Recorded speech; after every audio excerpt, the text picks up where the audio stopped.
Oh, good afternoon, all you beautiful misfits. It is I, the Mad Chazzler, sitting once again behind the Tactic Black BAD microphone, broadcasting to you. There you have our in-live studio audience, broadcasting to you live from not my mother's basement. Aw. Don't bother. I 100% positive it's not in my mom's basement. Then how did I get here? Listen, Eddie, don't. I'm telling these people not to come and look for me and look for us there. And I already told my mom when you got here, don't let anyone else in. Tell them that we're not here, okay? Oh, I'm So, all right. Anyways, so not shouting at little Eddie, sitting in the live studio audience, also not in my mother's basement. Something I don't know, but in the gunner seat we have the mad clickety clack type man, Big Bad John, How's it going, everybody? Clickety clack. firing off comments like a madman. That's what we like to do here. You know that's right. I'll say I enjoy reading the comments. I don't know about you. Yeah, it's one of seeing the two different discussions going on at the same time, but all one conversation simultaneously. It's pretty neat. I mean, we got B-Rad out there. We got Hi, we Brad. got Eddie tuning in. We got Princess Magpole. She was the first to comment. We actually grew our live studio audience to two. Just count them, two people. Who let someone else in? I don't know. Yeah, Nick, who let you into my mom's basement? I mean, not my mom's basement. That one. So pleasure to have Nick on with us in sure the live studio is. audience. You're probably not gonna hear him cheer as much as little Eddie, but you know what? I'm still happy to have him. He loves to All heckle. these cookies are really good. I'll let her know. Hey, Ma! Yeah. Oh, this got derailed just at the start. Soundboard. Something. Oh, yeah. And if anyone is kind of new to this and not realizing, because obviously Big Bad John fired off this whole thing, started it off with the debriefs, but he is far better at reading comments and talking to you guys while listening to me ramble and still staying on point. So And I don't quite have a voice for radio. That's okay. that's Your okay. voice is soothing. I don't have a face for video, but here we are. Here we are. You got to make the best with what you got. So unless who do we want to sit in for me? I don't know, Josh. I think you're pretty cute. Aw, thanks, Eddie. You're welcome. Man, I mean, for a Filipino. hey, I'll take it. I'll take what I can get. If y'all are new to the live, or whether you're watching this live or you're just catching it at some point, no, we are not formal. This is partially scripted, and it's just good humor, good discussion, and lots of coffee flowing. I'll say our script is about 2 minutes behind us. So, Yes, that's correct. speaking of which, well, I guess we're drinking the same thing. We are drinking from our freshly designed coffee pouches. So if y'all want some, hey, we got it. We got it working. Seems to be good. I like it. It's slapping pretty hard. I full disclosure, don't know what happened. I know this will be one of the we forgot to put down as an announcement for everybody. Sup, Phil? We dedicated the legislative coffee last week. If y'all were there and you're watching, you remember me saying that the coffee pot was out of commission. Don't know what happened. It wasn't quite brewing right. It's a good thing my degree as Misfit Militia Coffee's sommelier isn't in contesting, because I would have lost it, because for some reason the coffee wasn't brewing right. So we ran through about 50 cups on one singular Keurig. And he did a phenomenal job. That was the overwhelming feedback I got. He handled himself like a coffee sommelier, and did the certificate proud. So even though it's not an actual person, but Yeah, that's okay. I'd rather be certified by us than some random organization. you know that's right. Because after all, they're not making coffee. Otherwise, we wouldn't be doing as well as we are. We do have something. some camera bumping in and out with yours for some reason, so everybody knows this. This cast is brought to you by IV Cam. Yeah. I think we're just going to have to look for... I don't know. We'll figure something out. Next on the roster, moving Yep. along. Yep. All right. So, before we got quite the show for you today. I am quite excited to bring you this is the first show I've actually really prepared. It's true. Mostly because I've wanted... the Bible commands us that we are to give a reasonable response. So that is what we're going to do today. But we'll get to that. But after we get to the news. So you guys have continued to come out and support Eddie with his business. want to thank you. Like, I know it's not ours. Like, we're not collecting anything from him. And he thanked you himself, but we want to thank you because if there's someone that is worth supporting, it's definitely Eddie. Just a phenomenal guy. Just fun to be around. Jovial, really lifts your spirits. If you're not having a good day, if you're grumpy, or if even just not feeling well, just to be around someone who just enjoys life, is jovial, doesn't let the hardships of the world necessarily make him come in and complain and bring a bad attitude, but he just comes in, he likes to have a good time. Thank you for supporting him. Like, I know he appreciates it, and we even appreciate it, but because you've been supporting him, as is with any business, they look to expand. So leave in the comments if you'd be interested. He could start adding pulled pork to the list of things you can get from him. And as someone who has eaten the fatty part of a brisket that he has smoked for us, you would be crazy not to get his pulled pork. Yes. And just understand, this means that it would be here, brought up to the shop on Fridays. If y'all were looking to, you don't feel like waiting, or you just don't have access to getting the kind of meat that you'd want, but you still want to eat it, he can go ahead and smoke it for you, have it all packaged and ready. And if y'all don't come eat it when he drops it off, we can't guarantee it will last much longer, because we'll probably buy it and eat it ourselves. So I get pretty hungry throughout the day. Absolutely. Me too. I'm hungry by the time I walk in here every single morning. With that being said, this isn't something that you and I discussed, but Off script. because I work at the sausage factory, Non-canonical. Yes, that one. Because hold on, coffee. But first, coffee. Because I work at the sausage factory and I have access to cheap sausage, we may be doing breakfast sandwiches. So also leave in the comments if you'd want either of those: pulled pork by the Smoke Master, or breakfast sandwiches that you can reheat and have with a delicious cup of coffee. Two delicious things Wrapped in one. Two things. Yes, you can pay for two things and get two things. Whereas now you can pay for half a cart and get a whole lot of nothing. Whew. Yeah, Walmart is awful. Don't go there. Amen. Praise the Lord, we're getting an Aldi. Ain't that right, Nick? That's right. All right. Moving along. Something comment like sandwiches, pulled pork. On April 23rd, we have dropped hints at it, and we have alluded to it, and we have danced around the bush like a bunch of crazy Native Americans trying to summon rain. But the range in Jackson will be hosting an event April 23rd. It will be a firearms education expo. Anywhere from kids learning to how to safely be around guns, predominantly, pretty much, don't be. Yes. If you find one, Yes. go away. Go find your parent. Yes. To the beginner who's never held a gun, and they'll have wonderful instruments and tools to help you get comfortable with handling one, seeing how one works, operates, stuff like that.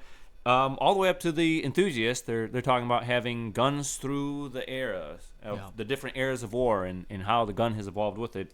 We've been told that this had their gun specialist there has access to a grease gun, Which could be pretty freaking cool. Yes. You want to talk about American ingenuity? We take grease guns and we convert them into war machines. So, And y'all may be asking, well, okay, there's a cool event. Why are we talking about it? Because it's not strictly a gun event. It's guns and coffee. I mean, what have we said since we started, right? Perfect pair. A match made in the earth that the God of Heaven has made. Yep. Until man corrupted it. But, I mean, I like the side of gunpowder with my coffee. That's true. our coffee's like gunpowder. It's gunpowder to... Anyways. Only we'll you not... consume it willingly. Yes. But we will have vendors there also to provide food, one of which being Snore Smokehouse. I'm And shocked. Wow, who would have saw that coming? wow. So definitely, if you can come out, I think they're talking about it. That was a Tuesday night. Being on a Tuesday, and the range will be open for an extra hour that night. So it's going to run from 4 to 9. There's going to be a lot of firearms out to see. If there's anything you want to buy from the range, registers will be open. Obviously, personnel at the range will handle that, not us. We'll have a coffee booth set up. There's going to be food set up. There might be some face painting. We're looking to get like a temporary tattoo artist out for the kids. Like there's a lot that we're looking to bring to where it's fun for the whole family around something that we really both the range and us truly believe is essential for families, especially now. When one of the even bigger focuses, I do believe, is they want to try and breach the market of women and just women carrying guns, and how you can do it effectively. Because realistically, screeching feminists will say this all the time: men don't have to walk down the street without worrying about if someone's going to do something to them. And it's not entirely true, but to some degree it also is true. Well, how do you fix that? A gun. It's an equalizer. It bridges the gap, and I think that's one of the biggest things we love about the partnership with the range, is that they understand that the right to bear is one that we take very seriously. They understand even more that it's just as important for women as it is for men to know, and so they've got instruction for women long in their history of being a range, and it's something they continue to follow. And so it's we're jumping right alongside them and just helping partner with the ride. Yeah, that's right. And so it's especially if you have a spouse who maybe you don't know where to start with them to get them to like guns, or you something, bring them out. Mm-hmm. Let them. Tessia and Angeline will be there, 2 great women to talk to about guns, because both of them will let you know there's absolutely nothing for a woman to be afraid about with handling a gun. Yep. It ain't no thing but a Glock 19. Nailed it! Live on air! You're all welcome for that one. You did, in fact, nail that. I give you all permission to use that one. So. TM trademark. I love hearing the little echo in the back. This week, Eddie, stop giving away the location that we're definitely not at. So, today is going to be a heavy roast week, so if you want free smells of delicious coffee, hey, stop in. You can buy a cup, you can buy a bag, you can buy pods, or you can just sit and smell the coffee. Wake up and smell the coffee. Yes. Princess says that's not a Glock 19. Oh, yeah, it's definitely not a Glock 19. I don't know what it is, but it's definitely not. Definitely not. Yeah, it's gonna be a fun roast week. We've got stuff all the way across the board that we'll be roasting, and as is fitting, whenever we say there's going to be more limited access to something that pops up, so we'll probably even be roasting a batch of Ethiopian at the very least this week, because we've had people ask. So, we're gonna be trying. I gotta say, there's so many things we're trying to do in so little time, but be on the lookout, because we may even have something new soon, new and shiny to announce, and also light roast. But anyways, and then I guess this wasn't really anything we talked about, nor is it really anything we need to talk about. But I'm gonna throw it out there. Farmers Market just announced. Farmers Market confirmed June 8th. Come out and see us on a Saturday morning. There is no better time to see us, especially because then you can see all of us together. You can see Boss Lady, Princess Magpul. You can see Big Bad John in his element, talking to people like all the time, nonstop. And you can see me just standing around. Like he does holding always. bags for people. See, always, nonstop. It works that I hold the bags for people because I stand over most, so they can actually see them. If I held the bags, we'd probably still be at a 0 sales count just for not being able to see them. Honestly, you have to hold it over your head just so they can see it over the table. I don't know if I have enough stamina to jump that much. Oh. Well, that's how you know I'm white from the half down. I can't jump. My vertical is negative. Adios, amigo. Adios, compadre. Bye, Nick. All right. So that's all I. Mommy said bye. Bye, Josh's mom. That's all I got for announcements. I think that pretty much wraps up the announcements. Excellent. So then that brings us to the Misfit Debrief discussion of the week. Debrief. Gotta get an extra long sit for that. So we had a comment last week. We were talking about training up your children and not throwing your kids to the wolves, and just the amount of time they spend with other people and to get indoctrinated. And the whole thing came up of what is indoctrination versus what is teaching. And a comment was made that teaching utilizes data, whereas indoctrination utilizes dogma. So today we're gonna be looking at data or dogma. Dogma. Now this may take. I wouldn't be surprised if this takes more than one live to fully flesh through. Just because there's. I mean, in good fashion, I think we'll preface and say like this isn't a drop a statement, run away type of discussion. I'm sure, and I'm gonna say it now because I'm watching the comments. I'm sure they're gonna start, and please keep them coming, whoever it is. If there's something we don't answer, give us the trust that it'll be answered by next session, or we'll chat offline because it's something we really want to have a good dialogue about. Like we're not standing here just asserting that our thoughts are correct. These are the things that we've studied, that we've looked into, and they're things that we want to share just because we are, as we were talking about before the live, we are 1 Peter 3:15. We have to be prepared to defend the faith and hope on which we stand. Well, and here's the thing. Like, yes, do I believe that what I believe is true? Yes. Am I going to sit there and say that someone is a fool or foolhardy for believing evolution?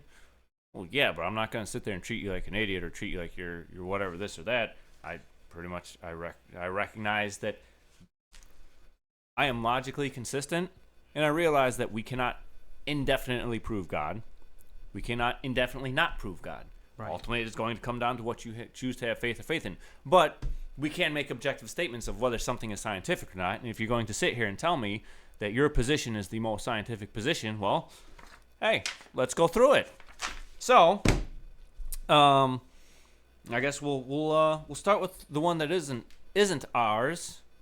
And I spent so much time on this one just because it's seen widely in society as the data-driven belief, and that everything is heavily relying on data, that all of this science proves all of this irrefutably, that there's no question that it's true. So, Big Bang Theory. Starts off, there was a singularity, everything is confined, and actually, the reason they had to come up with this theory even is because entropy. One of the things of the universe, we know that entropy is positive, which means that the world is heading to a constant state of chaos, or essentially there's going to be an end to this universe. If there's going to be an end, then it has to have a beginning. So they had to come up with a theory for why the beginning was. They say there's singularity, an explosion, and it propelled all these physical objects faster than the speed of light. We have to stop there, because that's dogma. Because Einstein already proved that it is physically impossible. It would require an infinite amount of energy to propel anything at the speed of light.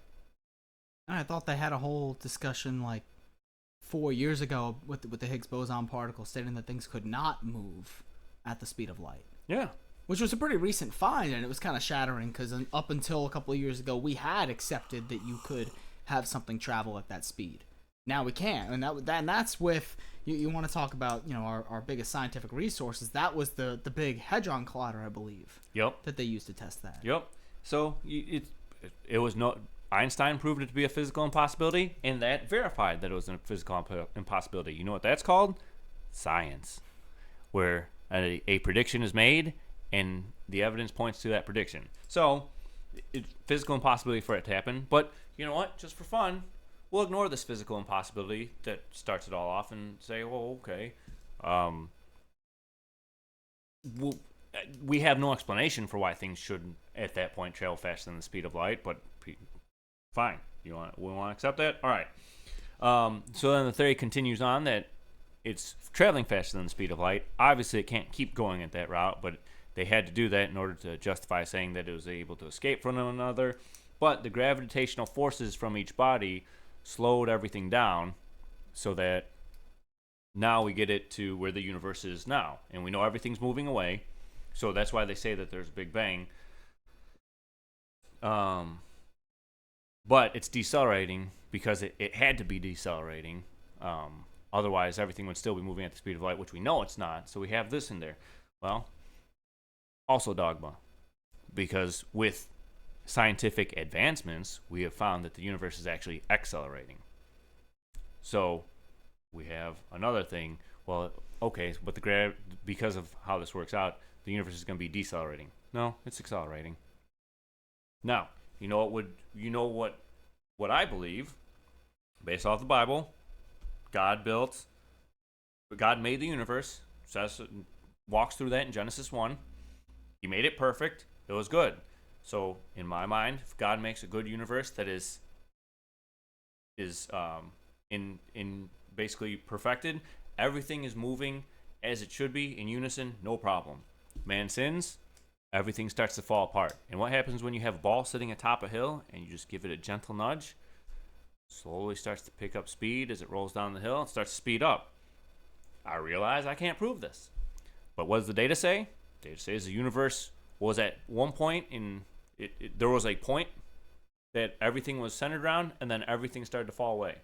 And now it's accelerating. So to me, that doesn't seem dogmatic. That's just looking at the data and saying, yeah, this seems to be consistent. But it's also not dogmatic because you're not asserting or pushing people to believe that specific point of your statement. Nope.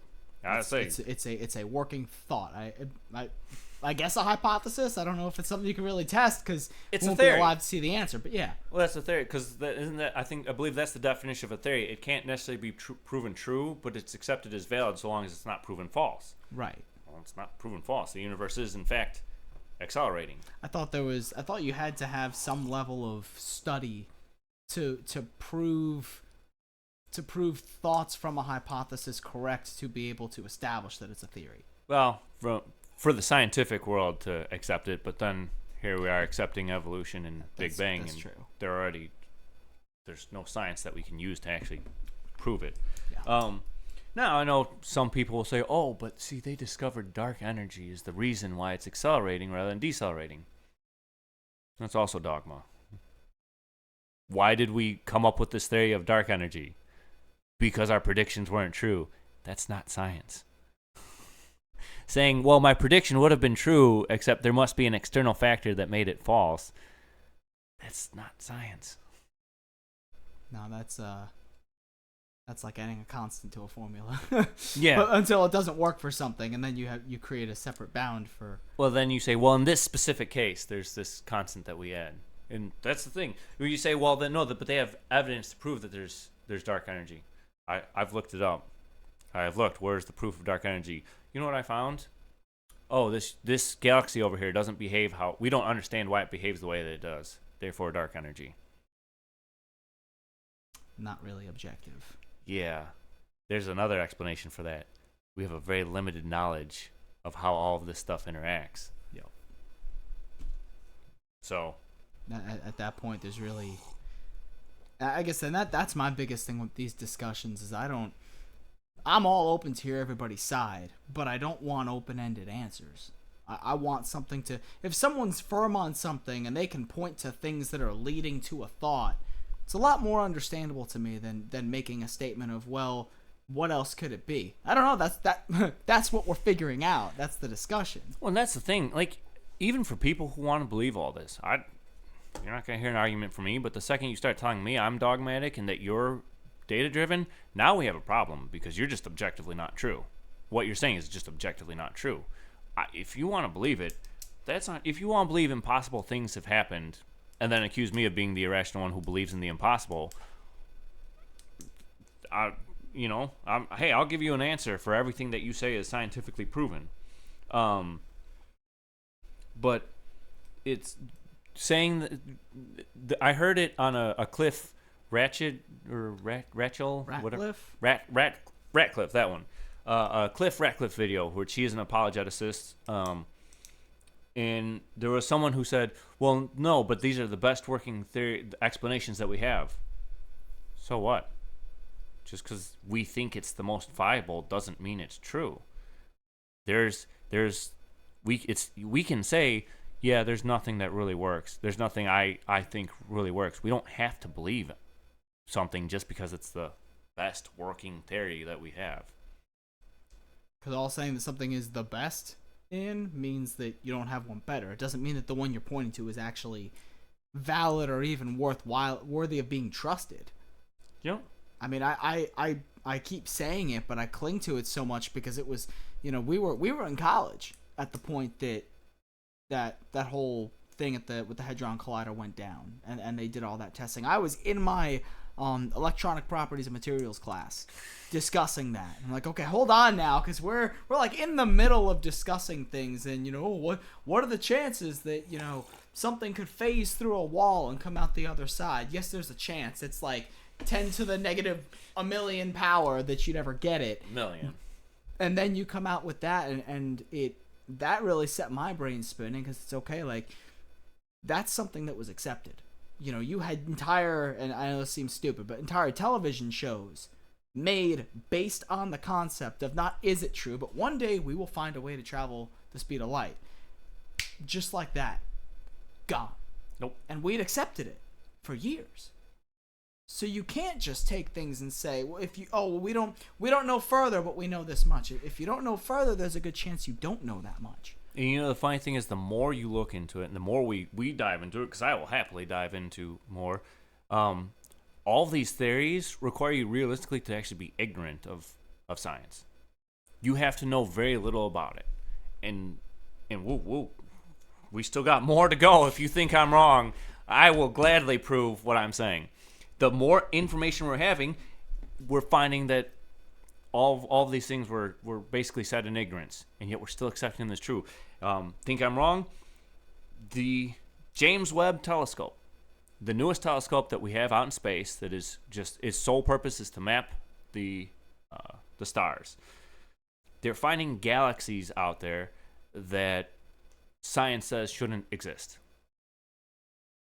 In what way? The amount of matter for the size of them is so large, because out at the edge you're not going to have as much fuel to form a galaxy. You're not going to have as much things in there, and it requires things to travel there, basically galaxies to collide. And they're saying that as far out as they are, they shouldn't be as large as they are, and none of their models predict it. And to anyone who wants to see it, I have a document that has all of the sites that I looked at today.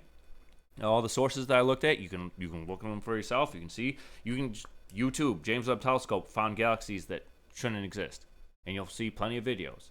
So now you have their thing with the Big Bang Theory and all this, and nothing is panning out. And yet we're still taught the Big Bang Theory as valid science. That's not how that works. No, not at all. Not how it's supposed to work, at least. As soon as you take any introductory level science course, you're told that doesn't work. Oh, well, we just need revised models. Yeah. Okay. Like that's fine. How much revision are we gonna do here? Is it gonna make logical revision, or is it just gonna come up with what a lot of these things are? Is you come up with an explanation that explains this small point, but when you try to fit them together, you realize all these pieces are from a different puzzle, and you don't get a complete puzzle when you're done. You just have a bunch of pieces laying in a frame. Right. And that's the thing. Are we just going to make up a model that explains this part, but doesn't work with the rest of it? But because it explains this part, we'll only accept it as true. This is true now, and this is true now, and this is true, and none of it fits together, but it's all true. That's not how the truth works. The truth is continuous. So that kind of jumps into the aspect of, well, they say, well, yeah, but a lot of these galaxies are billions of light years away. And so that proves, because it's billions of light years, that it takes billions of years for light to travel that distance. No. Yet another thing that requires kind of ignorance. Light years is a measure of distance. It is the distance that light travels in a year from where we're sitting at. My sister says hello, by the way. She says, hey, dudes. Hello. So, how's it going? She dropped a comment in, which, I mean, and she's right. It's the fun of science. We don't know everything about it yet. That's true, but then we can't say that things are factual when they're not. And that's exactly what I was gonna say. It's not. No, you're good. Because it is. I know when I got into it. I'm sure the same was true for you. One of the greatest things about metallurgy as a whole was the fact that everybody thinks it's just steel. Yep. And it's not. It's the same thing that we talk about with coffee, probably magnified by about 100 in terms of grades of steel. You're talking, you add one element, you get this doping effect. You add another one, now your whole table just flipped. And we're still finding alloys to get things better. People still don't understand how to fully utilize titanium in steel. Because it's so, for no reason, it will just be Good. Boom. High strength. Where'd that come from? We've ran this the same way 100 times, and now all of a sudden, bam! All this strength. Mm-hmm. No idea. And that's the beauty of it. We also don't make assertions. We know the general function of what titanium does. We know the general function of nickel. But when we start getting to points where we can't explain it, all we tell the customer is we're still working on it. It doesn't go to them as, hey, this is the grade you're using of steel. This is the grade we would like to use. And I think that's the biggest point, is at least throughout anyone with anything, establishing a common ground between what we can state as objective and what we can state is still not understood, and not asserting something that's not fully fleshed out. Well, and the biggest thing about it is scientific observation is not the same thing as science. Just because someone has made the observation that this is what they believe caused this, that's not the same thing. In scientific interpretation is not unbiased. Scientific interpretation is extraordinarily biased, and that's where my contention is with this whole debate. You can say I'm scientifically biased towards God. That's fine. I'll admit it. I fully admit it. But now you have to admit that you're scientifically biased against God, because we've already walked through things that are physically impossible, things that don't make sense, and you're still going to tell me yours is factual and mine is lunacy. We're all going to be biased to something. In the face of lack of data, there's something that we're going to say, well, I don't know, but my alignment goes here. And here's the funny thing, actually. If God did not exist, there wouldn't be a bias against him. There wouldn't be a need to say either way. They would say, we don't really care about the question of God. God may exist, God may not. But this is just what we're finding. This is all we're finding. Well, there's another comment here about this being why we have peer reviews, which is one that I gotta be honest, I don't put much stake in, because we've watched time and time again. You can go and jump around from, I think my greatest example isn't even scientific. We got censored for posting a quote that is on a frame that we bought from Hobby Lobby. That was a quote from Thomas Jefferson. When the people fear the government, there's tyranny. When the government fears the people, there's liberty. And I realize we're talking about a quote, we're not talking about scientific data, but to be fair, there is a whole study of going into civilizations and seeing who said what based on how many years ago, and it is contested online. Some people list it as Jefferson, some people say it's unknown. It goes back and forth. It's not just one, and I don't think that you can find for anything, even biblical discussions, you can find as many people as you want that will support the thing that you say. That does not mean that it's right or wrong, and in the light of Christianity, you wouldn't go by majority rules anyway, because you understand that the majority of the world isn't supposed to be for his message. You want to review my information and make sure it's all correct and that you agree with it all? Oh, look at that. Peer reviewed. My information's all 100% correct. That's a non-argument. Saying peer reviews, it's a non-argument. I understand the point of what she's saying, because she even said you've never had to deal with reviewers challenging your every sentence. I've been a reviewer. That's challenging every sentence. That's the thing. I had a class where I had to sit there and review doctorate level papers for nanomaterials. I have. But that's the thing. Again, just because someone peer reviewed it doesn't mean it's valid. Because if they have the same bias as you do, and if this is what they've been taught and told is right, and so they have their own bias on the subject and they're looking to prove something, and they give it to other people who are looking to prove the same thing, that's called confirmation bias. And it may be the case that you give it to other parties. That still doesn't. Again, we get to scientific points where everybody peer reviews and confirms it, and then it's proven wrong. Because the questioning, to my understanding, you get to the point where there's a amount of questioning left over and there's an amount of confirmation. And you decide that the risk is good enough to go forward with it as a theory. But to her point, it has been peer reviewed that the James Webb has discovered galaxies that don't fit the Big Bang model. It has been peer reviewed that that the universe is accelerating, which does not fit the Big Bang model. All these things have been peer reviewed. So, it's been peer reviewed and it's been scientifically proven that objects cannot travel faster than the speed of light. So Right. non-point. Sorry. Before you move on, real quick, saying that it's a no true Scotsman argument. You can't exclude the possibility of arriving at a best guess just because everyone is biased. Which, A best guess is still just a guess. It's not a truth. well, and you can't exclude the possibility. That's fair, but I think that's You why can't- the whole sorry. you're good. That's why the whole discussion comes up of data versus dogma. It's not a thing of excluding their argument because it's biased. It's a thing of if we're gonna peel everything back to the layers of what we're going to assert. If there's no data, then we don't get to assert it. There's a lot of dogma in her argument. Because we're asserting it because it's asserting a physical impossibility. I can reject it for that. If we're going to say the physically impossible, and we're saying that everything only happens on the physical, like the physical world, only if we can observe it, that's all that matters. Well, we've observed that things cannot travel faster than the speed of light. Right. I don't know if she's asserted anything just yet, to be honest. It's more just going. I apologize. No. Her undertone. Undertone. Fair. Very dogmatic undertone. We're gonna move along because there's still quite a bit to get through. So they talk about light years as proof because it takes light this long to travel this far. Yes, but time does not flow evenly throughout space. That's why we have Interstellar, the movie, because one of the things is the closer you get to a black hole, how does time travel? So then, if you get further away from a black hole, and then the question is, how are we can't get far enough away from anything to measure how time travels, to how fast or slow time moves. So we don't know. So it may take it billions of years to travel that span. Billions of years may pass in that space where light is traveling. And for us, it's only air.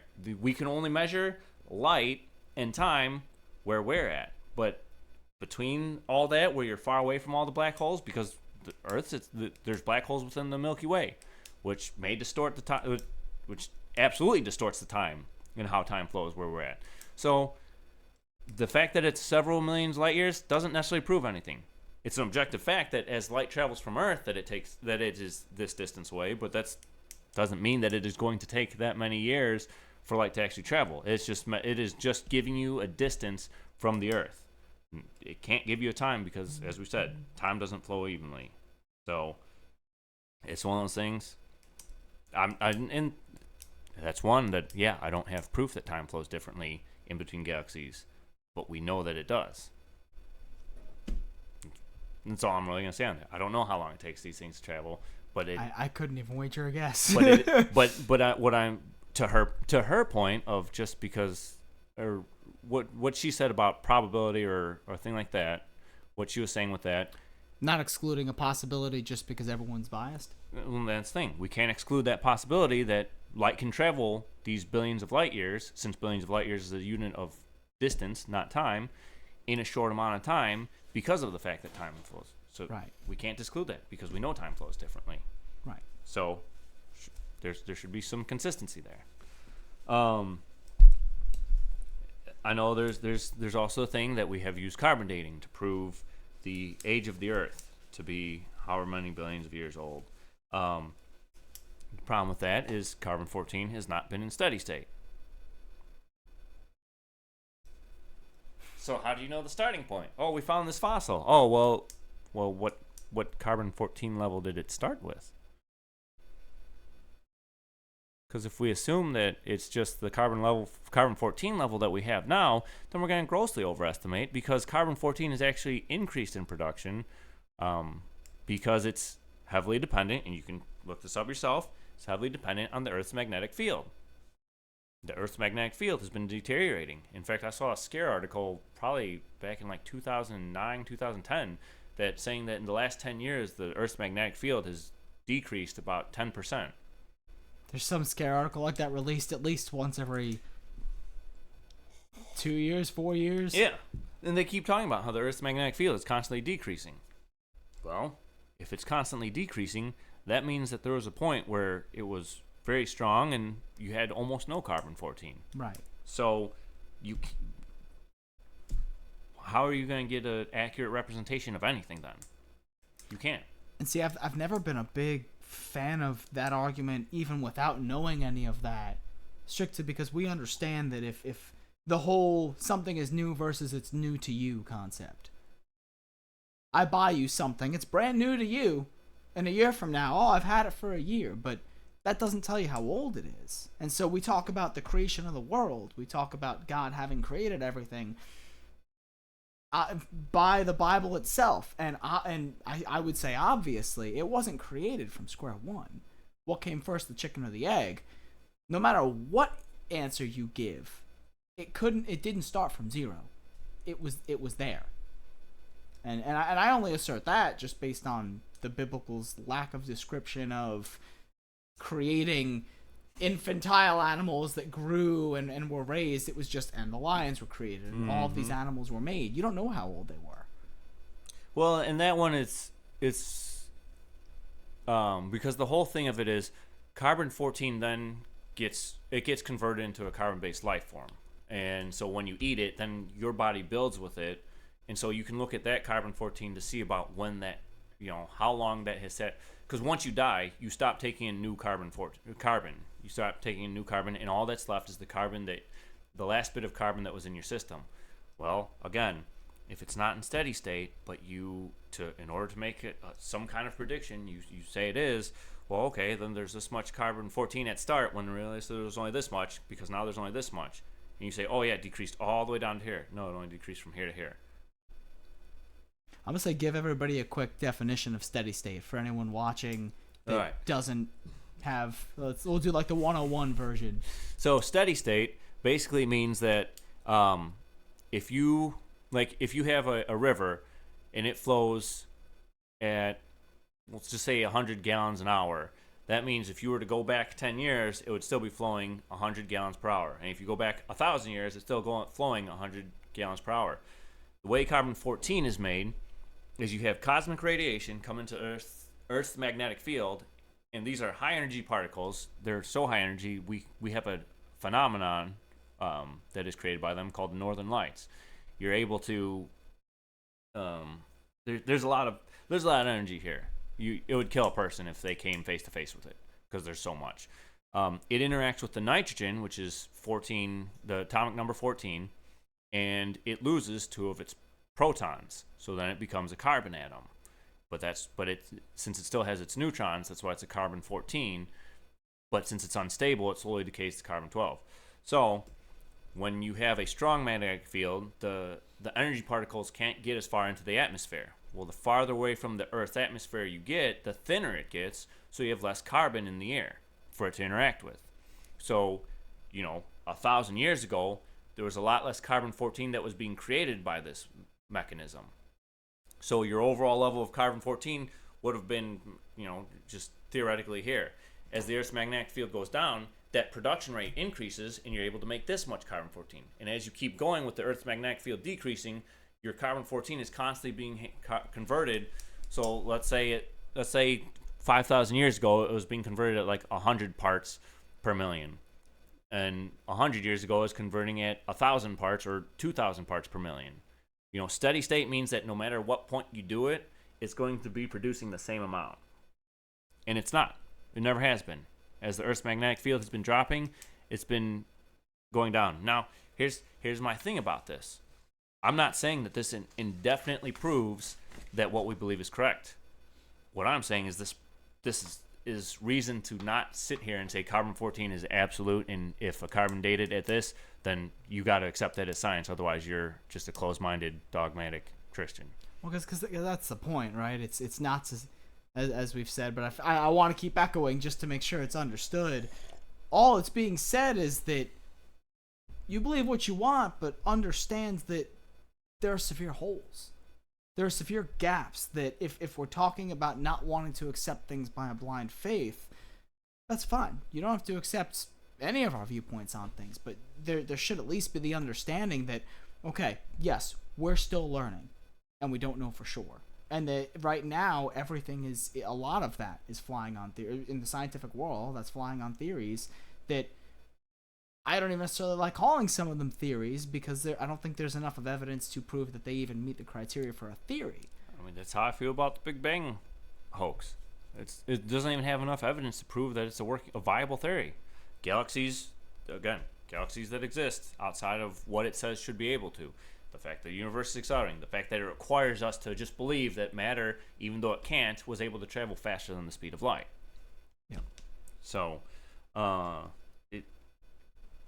it's like, and that's my thing about it. I'm not even sitting here saying that means that everything we believe is objectively true. You come down to whatever conclusion you want to. I'm just pointing out that if we're going to say that science has irrefutably proven these things, well, then we're going to poke a hole in that, because that's not true at all. And at least be honest enough to admit that. At least be honest enough to admit, okay, yes, there are these discrepancies. I choose to believe it. Cool. That's fine. Yeah. I choose not to, because these discrepancies aren't small things for me. As someone who has dedicated a lot of time to understanding science and understanding the world we live in and researching all of this, it used to be a thing that the whole thing of science versus the Bible used to scare me, because it's like, I don't know that I have a good answer for these things. And the more I've looked into it, and the more I've researched, and the more I've done, the more I just kind of giggle, because it's like, science that's just a term that's thrown out dogmatically to try and beat you into submission, to believe what they want you to believe and to believe what they believe. Yeah. Kind of sounds like a group that they talk about that closed-mindedly hits you over the head and tells you to believe what they believe unquestionably. Anyways, this one is interesting for me because this still hasn't been answered. Never has been answered. There's not even really a working theory. This is from Britannica, so it's not a Christian or anything like that organization. Life is co-eternal with matter and has no beginning. Interesting. Life arrived on Earth at the time of Earth's origin or shortly thereafter. Life arose on the early Earth by a series of progressive chemical reactions. Such reactions may have been likely or may have required one or more highly improbable chemical events. Highly improbable. How highly improbable will you say? This is from Wikipedia, which again, not at all Christian or right-wing news. Or even necessarily correct. Yes. Well, I mean, I would throw that out, but I'm citing it. But the prevailing scientific hypothesis is that the transition from non-living to living entities on Earth was not a single event, but a process of increasing complexity involving the formation of a habitable planet and prebiotic synthesis of organic molecules, molecular self-replication, self-assembly, autocatalysts, and the emergence of cell membranes. Many proposals have been made for different stages of the process, but the transition from non-life to life has never been observed experimentally. Funny. Yeah. Even with people who know what they're trying to accomplish, can't even accomplish it. And that severely, I mean, I'm not shocked, but it severely bothers me because it's one of the things you remember being in, I don't remember, I think it was like junior high school, and I think you were still homeschooled at that point. I don't remember, but. Yes. Yeah. But I remember, but I'm sure you did at some point, the whole, when you're making a scientific experiment. And we spent like a whole day on repeatability and reproducibility. Yep. And if you can't consistently either conduct that experiment, okay, I wrote this wrong, you got to go back and re-edit, and then you're doing it, something's flawed with my thing, I can't get these results. And that flies in the face of it entirely, because we've got an entire, again, an assumed source like Wikipedia, as I throw things everywhere, and they will still acknowledge that there is no, we haven't even been able to do the thing that we're saying happened. Well, and again, going back to a Cliff Ratcliffe video, someone was arguing with him, said that, we prove it. Well, yeah, the scientists put all this stuff together in added energy, and they're able to do protein synthesis. Cool. We call that baking. Throw a bunch of ingredients together, throw heat at it, and it creates something new. We call that baking. So that's not really proof. And he says, and they figured in this atmosphere, which we knew the Earth had when it first formed. Oh. And which scientist observed that? The Earth forming? I would love to know the scientists who observed that. Which, and again, it's understood. We didn't observe our statements either. But we're also not claiming to have observed it, or claiming that we could even try to reproduce. As a matter of fact, the basis of the Christian argument factors in the fact that we weren't here to see it, and we can't make statements on how it happened. Nope. And we can't reproduce it because it was an act of God, not of man, or not of nature. It's called the Miller-Urey experiment. I'm not sure what the that experiment that brought non-life. While you keep reading, I'm gonna look it up. All right. Well, this one, the theory of evolution we all know as the random genetic mutation. Nice echo. So I mean, let's just break that down from a scientific standpoint. Within a single cell of the human body, the 23 pairs of chromosomes hold a total of about 6 billion base pairs of DNA per cell. And now they're saying that, to start human life, they would only need about 250 to 350 bases. Evolution says life started about 4 billion years ago. So being Asian and being excellent at math, you would have to have a base added, 1.5 bases added every year to get to where we're at now with humanity and have humans. 1.5 bases every year added to the DNA strand. That's so common, we should still be seeing evolution happen today. We should be seeing it because that's extremely common.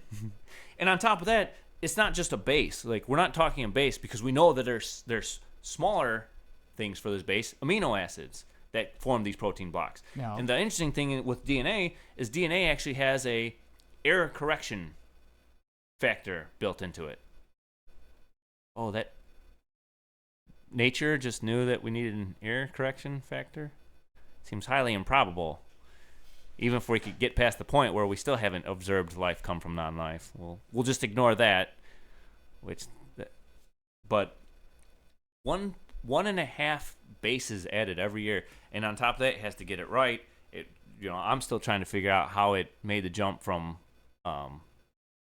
asexual reproduction to sexual reproduction, because then you not only do you have to have the random genetic mutation form for the male, you have to have the perfect counterpart to it form for the female. They have to be able to interact. The chemicals have to balance out so that it can even happen, and all these other things that happen. Plus, you need an incubation chamber, so that genetic mutation also has to happen, and you have to have the genetic mutation to deliver, and all these things that have to happen for one thing to happen.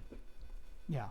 But if we say it's highly probable that, the organisms knew it was going to start replicating with 2 rather than 1. So at first it built an incubation chamber by random chance. Then it built a canal for which the child could come out by random chance. Then it built a mechanism by which it provided half of the DNA by random chance. And then simultaneously while this is happening, and it has to get it right in one shot, it provided one that did the complete counterpart or complement that function complementary to that. It provided the other half of the DNA by random chance, a delivery mechanism by random chance, and again, the basic versus acidity for the bodily fluids by random chance, because it has to be neutral for everything to survive. So, it's just a lot of chance. And all jokes aside, it's again something that if you believe in the random chances, that's okay. But let's be intellectually honest about it and state what they are. It's you believe that this string of events happened as that would dictate, which is a lot of faith.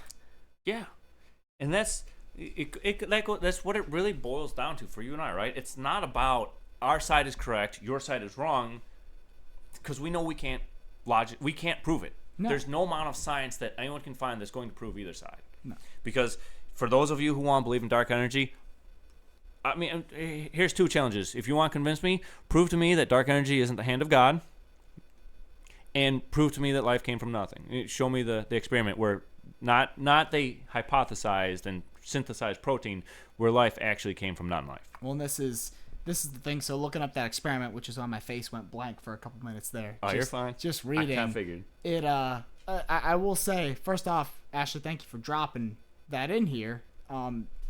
Just a couple things. So my first issue, I guess. So it's the supposed first experiment in 1952 that simulated the conditions thought at the time to be So number one, simulated the conditions in 1952 thought at the time to be present in the atmospheres of the Earth, or of the early prebiotic Earth. And you know why it was thought to be the conditions of the Earth? Because that's the only way they can get the experiment to work. And, well, if we got here, then it had to be that way, because otherwise this wouldn't work. That's not science. But let's say we let that go and keep reading. Excellent point. So, it's seen in one of the first successful experiments. It used methane, ammonia, hydrogen in a specific ratio, and water. Applying an electric arc resulted in the production of amino acids. Okay, so stop there. We have to make more assumptions, because how do we prove that these were the gases that were existent first? Right? Mm-hmm. And this is the whole the inner bow of what's been said. So now we had to assume a ratio. And I'm sure there's something that details it. I would just really like to see it. Ratio of 2 to 2 to 1 and water. Where did we get the ratio from? How did the water form? If we're gonna make the leap and say that it was there, I'm still going to ask where it came from. Yep. But let's say that we walk away from that.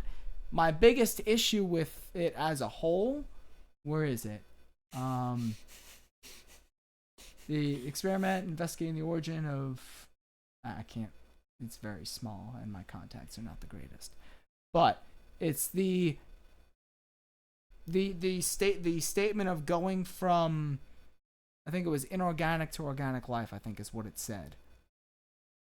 My problem with this experiment is that I'm seeing plenty of things that show that you could create plants. I'm seeing nothing here that shows that you could create life. And I guess that's the definition, is how are we scientifically defining life? Because I don't think that, I think we'd all agree that human life, okay, asteroids, but I don't know where the asteroids came from. That's how do you know it came from asteroids? That sounds, you're gonna have to prove that out. Because here's my thing, is even if we gave everything and said, sure, somehow these gases were there, somehow they formed together, somehow there was an electric spark, which we don't know how that current was applied and how it was regulated so that it wasn't over-applied or under-applied. And it was applied for just the right amount of time to generate and not fry, but not stop short either. And we somehow make bacteria. How does this develop into human species? And why? And if you can get human species from things that aren't humans, then why are we not seeing more human species coming from things that aren't human? Well, and again, 1.5 bases every year to be added to the DNA strand. That's how common evolutionists say it is. In fact, according to them, it was only over a couple million years that all these changes happen. So realistically, evolution, we should be seeing things change like day by day. And that's where I sit. There's things evolving we don't see. Things adapting we see plenty. Yeah, but that's the thing. Like, that's not me. That's y'all. That's not me saying that we should be seeing things evolve every day. That's y'all. Because there's 6 billion base pairs. You said life started 4 million years ago. It started with a single strand. They said it only needed about 250 to 350 bases, so we can assume 0 given the scope of a billion. 1.5 billion bases, or 1.5 bases added every year. Right. That's just science, according to you. So, it obviously, and I'm gonna shift away from that because we've sat this time talking about evolution, and we've mentioned how what time we got? Got a little after 1. Oh, okay. Almost we got 1. plenty of time. We've been shifting all this, and just like we said, just because it's not valid or anything like that, it doesn't mean anyone other is valid, or it's not a thing of the most valid wins. That's not how reality works, that the explanation we deem most valid wins. So we're going to look at the Bible, because the Bible is said to be the Word of God. Now, obviously, the scientific claims, it doesn't necessarily put things in scientific terms or make scientific claims, but it makes statements of things that happen in history. If it happened, then we should be able to observe it. I'm going to jump in real quick. That's fine. So to the comment about us being here with zero genetic or biological training and shooting down someone's life work and saying that it can't be valid, and I still think the wrong understanding is being taken from this, right? Because when we first started this discussion last week, the main point of the discussion was not turning your kids over, right? And so this is a response from, not all of us are, geneticists, not all of us are archaeologists, not all of us have studies in linguistics where we can go back and study. So yes, you are going to fall back on someone's understanding at some point. The problem is certain things don't require, asking for a fact, an objective fact of something, doesn't require a degree. And these were the questions that were brought forward of, okay, well, what are your, you're saying this, but there's this. This is the response based on what has been seen. In fact, it should show you how biased they are, that they have this life's work and all this that they've done, and there's these glaring flaws that they can't and don't address.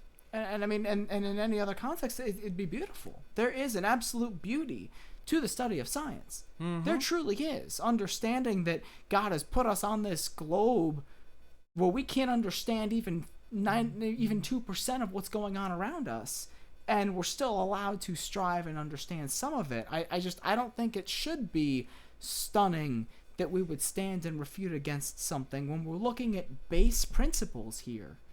And I'm not seeing anything that can say otherwise.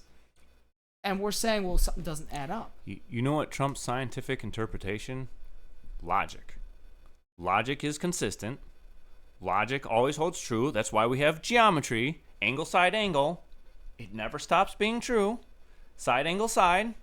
Always going to prove that two triangles are the same size. They're the same triangle. Every time, 100% of the time you do it, it comes out and it holds true. Scientific interpretation is not infallible. It is someone's opinion. They try to back it with data. They try to back it with scientific fact. But if you cannot find something that is scientifically true over here and scientifically true over here, and neither of them agree. Well, and this is right. And this is the thing. That's what we're going after. We're not saying that someone's life's work was a waste of time. I will. If I wanted to spend my life trying to prove that one race was superior to the other, sorry, God made all man in His image. Fair. You can have poor life's work, a decision built off a lie. If you chase after a lie, your life's work is a waste. I'm sorry. It sucks to be them. They chose to believe that. And I won't even say they chose. They may have been fooled into believing something. Look at these men who have raised other men's kids because their wife has been unfaithful. Does that all of a sudden make it that those, because they poured their life into them, those were biologically their kids? No, it's still biologically someone else's kids because their spouse was not faithful. It's the thing of facts. That's what we're chasing after here. It's facts, and it doesn't matter. That's why math is such a wonderful thing, because you come up with these things. 1 + 1 is always going to equal 2. Mm-hmm. There's no variables. 1 + 1 = 2. Triangle rules always prove true. It's only when you start getting to gray areas, like I remember getting some of the further level math, and it's like, well, but I thought this number could work too, and it does sometimes. And then you get to a point where you plug in the number and it doesn't. Oh, my answer was wrong. That's the thing about it. We understand. Like, I'm not gonna sit. Well, I mean, I will absolutely sit there and tell someone if they chase the lie that their life's work is meaningless. Yeah, I'm sorry. I'm not gonna say that you're worthless or that you're terrible at science, but you may have been misguided somewhere, and you tried to build everything off of misunderstanding. Doesn't mean you're not brilliant. It doesn't mean you're not intelligent. It doesn't mean you're this. But if you have if you have something wrong in your equation and you're trying to prove it out and you finally find after 30 years that there was something wrong in the start of the equation and you wouldn't have even chased it if you had that right, You'd be pissed. yeah.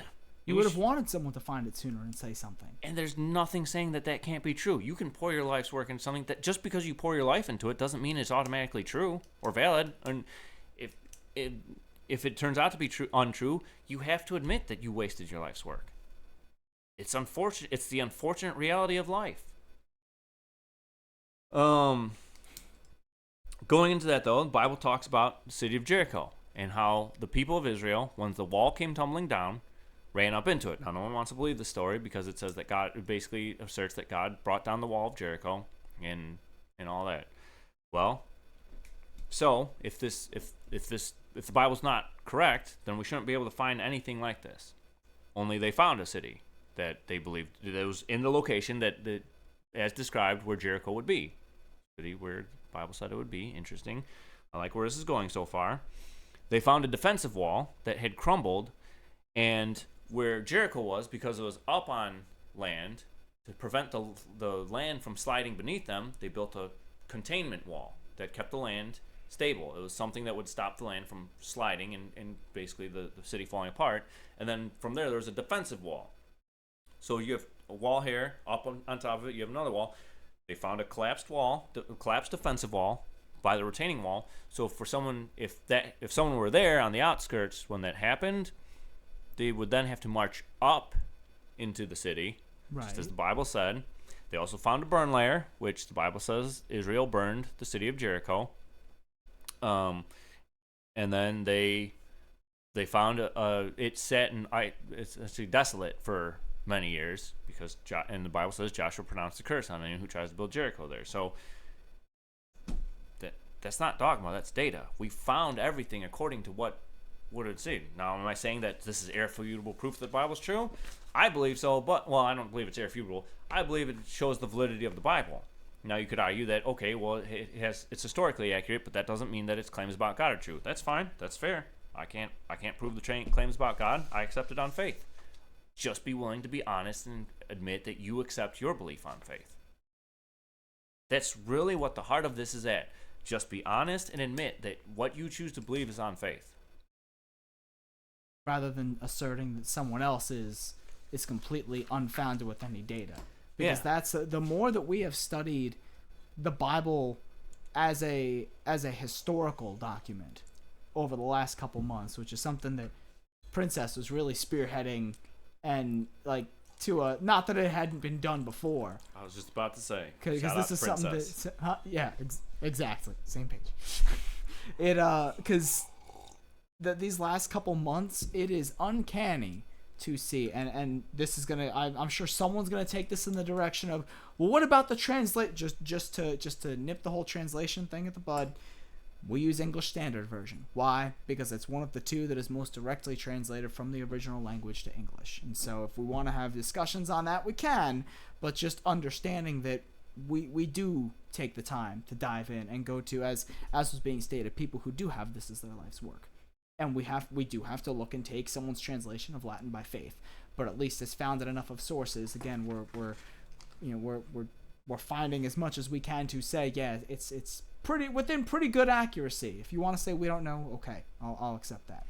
But looking at just the word for word explanation of things in the Bible, and then you see them pan out in history word for word, it's enough for me to say, well, if I'm a betting man, I'm gonna place my faith in the thing that seems to be proving most true. And the Bible is the one that I see that historically proves most true. That everything else it says that isn't a historical backed statement, like I'm the Son of God, that you can't look and say, well, was he the Son of God? Like, well, scientifically, I'm gonna prove no.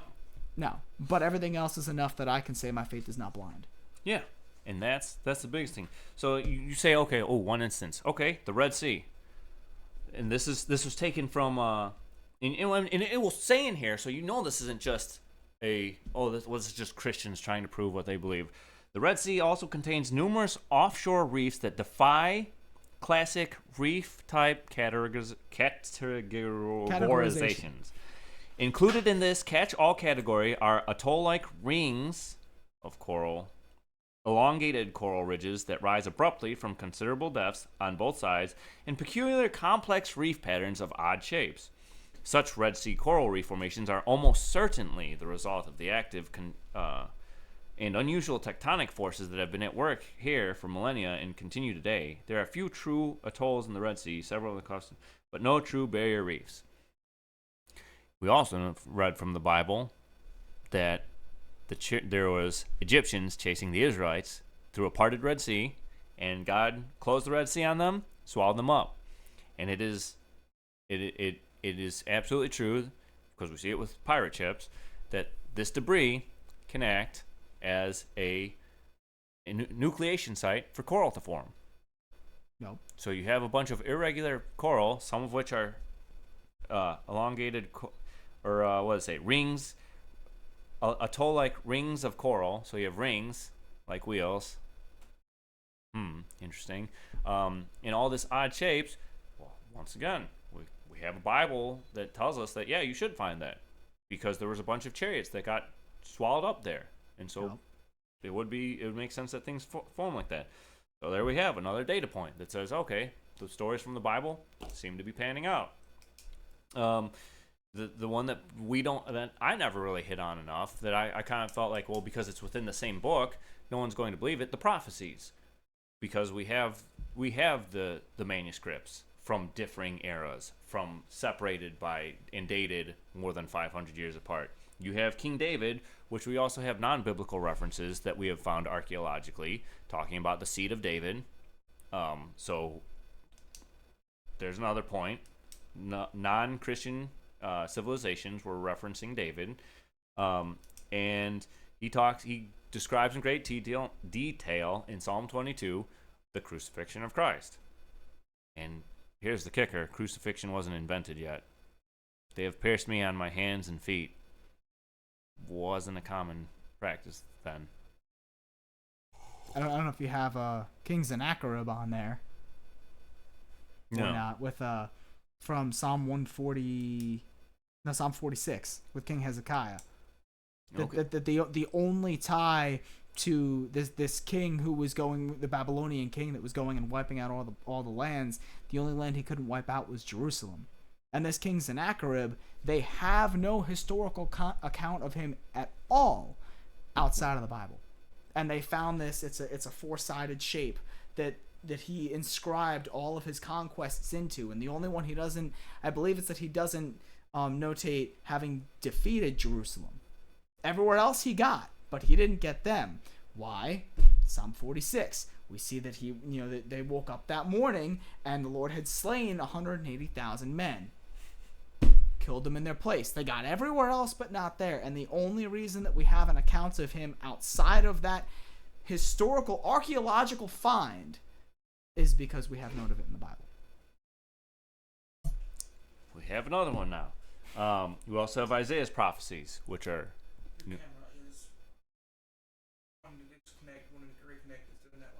Oh. Ooh. We're gonna have to. We didn't run the cable. Oh wow. We've been doing this all off Wi-Fi. Yeah. Crazy. Impressive. Appreciate it. Thank well, you. we apologize everyone for the Wi-Fi. We have a bunch of Wi-Fi stuff going on here, and we forgot one thing. We just gotta get a checklist now. One thing. Now I just need to put a checklist together. All right. Did we do this? Did we do this? Did we do this?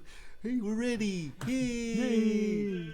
Yeah. We're engineers. We know what to do. I'm an engineer. I know how to plug and play. Well, you forgot to plug this in. Whoops. I put the was in engineer. That spelling checks. I'm an engineer, so I can do it. Well, I guess this is you're just gonna have to see the thing pop up. But Paul talks about it, that there's 500 eyewitnesses to the resurrection of Jesus. We have the manuscripts to it, over 4,000. 10 to prove Aristotle, but no one questions that he existed. So we have that. One of the arguments that I will address here is the whole thing of the apostles were not writing to us. if we're going to say that, then I guess I don't have to believe in gravity because Isaac Newton did not tell me anything about his discovery of gravity. That's fair. Yeah. So because Paul was speaking on objective truths. It wasn't a for us, what do we do? It was a thing of our church is struggling with this problem. How do we respond? And Paul said, here is how you respond. Period. This is how you respond to this kind of behavior or this kind of thing going on. And it's not even a thing of, in this specific instances, this is how a Christian should conduct themselves. Yeah. So now this is the fun one that I did that some people probably aren't going to like, but I don't care. Genesis 3:16, to the woman he said, I will surely multiply your pain in childbearing. That's not the important. In pain you shall bring forth children. Your desire shall be contrary to your husband, but he shall rule over you. Okay, so it's one of those things like, how does this prove the Bible true? Well, this is an interview for people that was talking about feminism, and the question was, what are the biggest challenges in feminism today? And I guess the person with the last name of Espen said, people make all sorts of excuses for the earning gap. Maybe women don't work. They stay home from work and take care of the kids. Yet studies show that even when the woman earns more, families more often move to where men get jobs. The most important thing for many women is still to have a man, and pleasing him comes first. Well, no. The New York Post pretty much posted something that answered this. They released an article. You can look it up for yourself. Women having a hard time finding men who make as much as they do. You can't want to diminish the wage gap, but also want a husband who makes more than you. It's just not going to work. Because you look at society now, and everything is a push to just level it out across the board. Doesn't matter if you both got the same degree. It doesn't matter if one of you's better at your job than the other. Everybody's just going to get the same. But, I mean, you see that they still want the man to be provider. They still want him to essentially lead in that way. But what is it? Your desire shall be contrary to your husband. But they don't want to submit to him. What they want is to have dominion over him. But he's going to be the leader. And so in the things where it's not necessarily acknowledging him as leader, it's just saying he's the provider, he's the protector, he's that. Yeah, we want to give that to you, but when it comes to doing things, we're going to do what we want. See, I think that's glaring evidence that points to the Bible strictly because at that point in time, there had not been a fallen man paradigm set up in the household. All that was known at that point was man and woman, and they lived in paradise. There was no conflict, there was no problems, there was no issues of any kind. And at the onset, God says, your desire will be contrary to his, but he will rule over you. And now, what do we see going on in society? That exact fight. Yeah. Women want men to be the breadwinners, and not just Christian women. Feminists want men who are going to make more than they do, but they don't want to. They want everything to be. They want to have a say in everything. And not saying that women can't have a say. It's not a matter of just having a say. They want to have the authority to make the decision. That's more so what it is. Yes. They want the authority, but they want men to take. Still want men to some degree to take up their role as the provider, protector of the family. That's nail on the head. The problem is the authority, because if you look at it's the Bible is riddled with it. The real life is riddled with it. How many times there is a woman that God places in the path of a man that says something, the man acts based on a suggestion, leads the family in that way, and then they're blessed, they're saved. My favorite is Nabal and his wife Abigail. It's not saying that anyone's opinion or statement or existence is more or less. It's stating that there is a paradigm that has been set, and we've seen historically that it plays out better when that paradigm is followed. Well, and there's a book of a Bible that shows that women are capable of making decisions. It's Ruth. Yeah. Ruth and Naomi. They're the ones who make the decision. In fact, if you want to argue, the husband took him away, and he and his sons died, and Ruth and Naomi were the only ones that journeyed back, and Ruth went with her. And yeah, women are fully capable of making decisions. That doesn't. No one's sitting here saying that women can't think, women can't have input in a marriage or anything like that. We've kind of deviated from the point, but still a good point to be made. It's not in. 'Cause it's crazy. Like there's now like a meninist movement or a meminist movement. I don't know what you'd call it. Basically, men acting like feminists. They screech at you if you dare talk about women staying at home and the man providing for her. I'd call him Mennonist, not to be confused with Mennonite. Yeah. Also, Travis says hello. Hi, Travis. You have a blessed day. I hope you have a blessed day too. Agreed. Enjoy the crazy walk of life.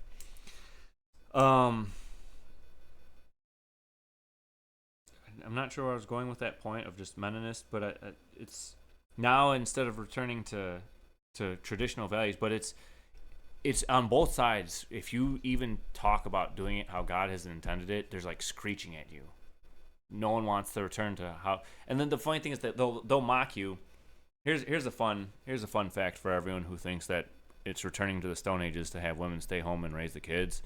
Gun laws were a lot more laxed in the 50s, and gun shootings weren't even. Their school shootings per decade was below 30.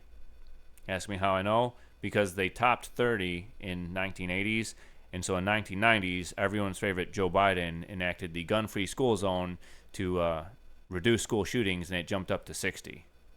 And then the next so that's 1990s, jumped up to 60 school shootings that year, and then the decade after, it jumped up to 120, and then the decade after, it slowed down and jumped up to 200. And that was again Wikipedia. So, definitely the trend you want if you're trying to end something. It's definitely following that trend when it doubles. I got nothing. But that being said, gun laws were more lax back then, and mothers were in the homes, and school shootings were low. Now kids were held accountable and taken care of, and parented, and not left to devices, and people took responsibility for their households, and I mean, the list goes on. Yeah. So provide me your evidence that women being in the workforce is better. Actual evidence, not just this argument that, well, now it's equality. Like, yeah, I get it. Women being able to work and being able to climb a corporate ladder, yeah, that's fantastic. A wife, why does she have to work? Fair. But that's all I really had down. Not to say that there's not more. There's plenty more. There's Sodom and Gomorrah. The Bible talks about cities that were destroyed by fire that God himself dealt with, and they find 2 cities that have sulfur balls where the rivers were, which is the only reason it was where the rivers were, is because that's the only place it would have been preserved. And these, even right now, they're still highly flammable. Like, you can pick one up and start it on fire, and it will burn. And they found 2 cities, count them, only 2, decimated by fire with these sulfur balls. Only 2. Again, can we say it absolutely is? No, we can't say absolutely because we don't have a time machine. But if you look at the layout of the descriptions, if things, we always have the saying, if it walks, talks, smells like a duck, it's a duck. And that's the thing, is the more you archaeologically analyze the Bible, the more it pans out. Yep. And that is the thing about it. And so that is the point, to kind of bring this back and to really hammer the point. I'm not sitting here saying that we have infallibly proved that the Bible is true. Right. All I'm saying is, like, understand that no matter which side you pick, you're choosing on faith, not on objective scientific fact that is undoubtedly proven one side or the other. No. There is no undoubtedly proven one side or the other. You accept on faith and just be honest about it. You're accepting on faith the side you choose. We're accepting on faith the side we choose. But it's not just blind faith. There is evidence that suggests that the text is accurate. The fact that you have these people writing, because they didn't have feminism back then when they wrote that. They had no idea. And if we're truly evolving, how did they predict that we're going to evolve into what they? Right. There's no reason it should. No. And the further question I have is, if we've evolved such that men are the leaders, why are we all of a sudden trying to flip over evolution? Just another thing that doesn't make sense? Because, see, you get 2 kinds of conversations at that point. You either, if everybody can agree that they're accepting something on faith, then all you're doing is just sitting and discussing faith. Discussing the things you've observed personally, read online, or otherwise that lead you to believe a certain thing. If you take a different road where you tell someone no, everything you're saying is this. It's this kind of thought process, and you can't trust that, and this can't be trust. Now it's my job to defend my point. Yep. And well, one, because as Christians, biblically we have to, but two, to be consistent human beings. If someone shows you something that says, hey, your belief is false, you're gonna go back and verify. If I said no one was behind me and you said, hey, look behind you, I'm not just gonna stand there, depending on your tone, but for the most part, I'm not gonna give no attention to my back if you say, oh, look out behind you. That's how you trick people. It's because no, I know there wasn't, and you turn around and then realize that there's nothing again. If you come out and say, and specifically to the comment of it being straight dogma, if that's an assertion that's made, then yeah, there's going to be a defense. Yep. And it's not meant to insult. It's not meant to shoot down. It's meant to say, no, I very well know what I'm standing on. I'll fully admit it was not done in the most gentle form, because you want to go to battle, we'll go to battle. That's we'll go have a battle of wits. You want to treat yourself as the intellectually superior, fine. Then I will make it extra obvious just where everything you're missing. And that's the thing about it. If you can't even acknowledge that what we're saying about where both sides are accepting things on faith, that's a pretty clear indication where your bias lies. And the funny thing is, we're the ones that are accused of being closed-minded. It's pretty clear where I stand on the whole evolution thing, but I'm still willing to grant someone that, yeah, I'm still accepting mine on faith, as are you. Yep. I don't know what's closed-minded about that, but it doesn't seem closed-minded to me. But anyways, sorry. And y'all have heard me get very loud. That wasn't anger. That's just I'm very passionate about this. This is what God has equipped me for. This is what God has given me a passion for.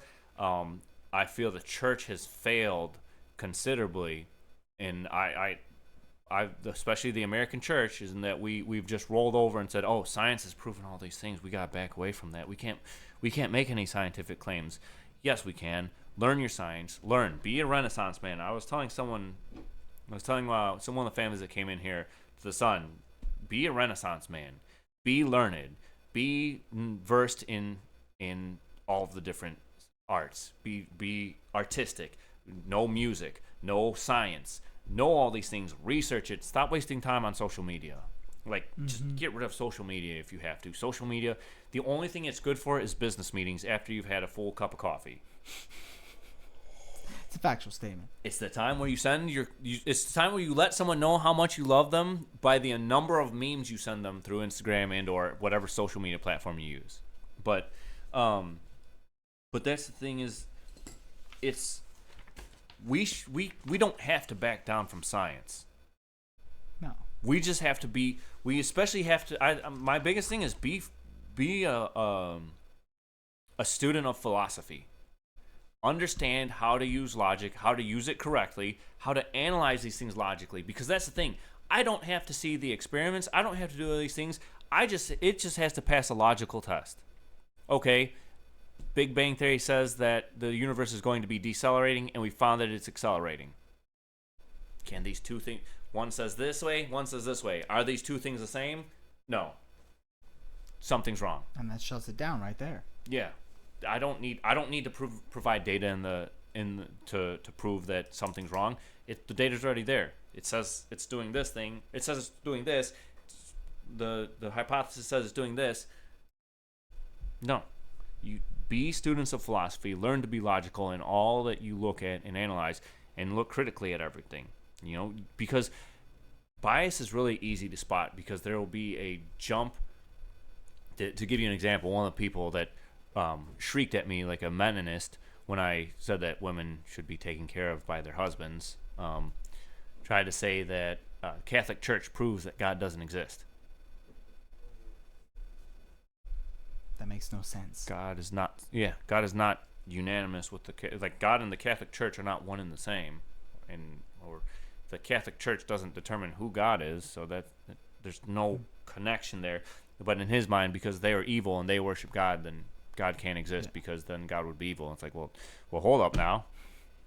Just because they say that, I can say I speak for Joe Biden, and then I can turn around and tell you that Joe Biden says that all Democrats are evil and that they're just trying to take advantage of people of color and poor people. I can tell you that I speak for Joe Biden when I say that. No one's going to believe me. So why are we believing the Catholic Church? Because they say they speak for God. Their actions show otherwise. Mm-hmm. So there's ample evidence that they don't speak for God, because their actions and what goes on in their sanctuaries of evil is contrary to God. That would be dogma. Yeah, exactly. And like, no matter how many times I said that, he could not see it. In his mind, he provided proof that God doesn't exist, and I pointed out to him that it says nothing about God and everything about man, that man is inherently evil. And he went so far as to say that I said that the Catholic Church wasn't evil because I told him, without God, you have no basis to determine that this is evil. You can't pull from God saying that doing these things to other humans is wrong, and then tell me that, but God doesn't exist. No. Well, if he doesn't exist, then all that you're pointing to is just actions committed by humans. If you want to say that you personally believe it's evil, then that's at least a little more consistent. But if you say it's objectively evil, well, you have no grounds by which to make that claim, because it's just an action that has happened. So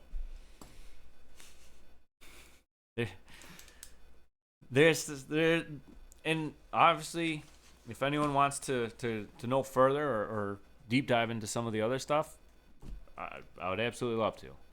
Again, 100%. Again, I'm going to finish it with this. The whole point of this was not to say that our view is zero faith involved. It's all just, you just logically look at the evidence and you will come to our conclusion and you will know undoubtedly that we are right and all this. My thing was to prove that there's a lot more dogmatic in the science, in what's believed to be the scientific realm, than there actually is with Christianity. Yes, both can be data driven. That's fine. It comes down to scientific interpretation is what it all comes down to. But just be honest and admit that what you believe on faith. You believe that these people somehow got it right. It's a bold one. And I have to believe that these people were inspired by God. So yeah, it's also a hard one. But just be honest and acknowledge that yours is accepted on faith, ours is accepted on faith, and that's really what this is. We as Christians are not blind Christians. You may meet some out there, but that doesn't mean that Christianity as a whole is a blind faith. There's just people who are more researching it, and there are people who are less researching it, just like there is on your side. There's probably plenty of people who believe in the Big Bang Theory that have no idea that the universe is accelerating. So, and that's a scientific fact that it's accelerating. So, but I got nothing else. You got anything for them, Big Bad John? I think that pretty much wraps it up. All right. Well, then, with all that being said, you Misfits have a wonderful day. Stay safe, stay free, and above all, stay caffeinated.